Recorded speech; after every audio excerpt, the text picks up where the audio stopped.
Hey guys, welcome back. So in this video, I'm going to show you how you can log in to eToro account. So what you need to do basically is just simply get to the eToro.com login web page, or on your mobile phone. If you downloaded the app, you just need to open up your app.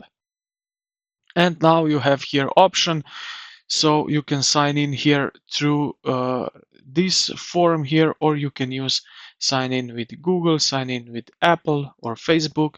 If you don't have an account, you can here select at the bottom, don't have an account, sign up. And yeah, this is how you can log in. So yeah, if you select with the Google, you will select your email that you are using for eToro, and that's it. So I hope this video helped you out. If you did, consider to like the video and subscribe to the channel. Thank you for watching, and I will see you in the next one.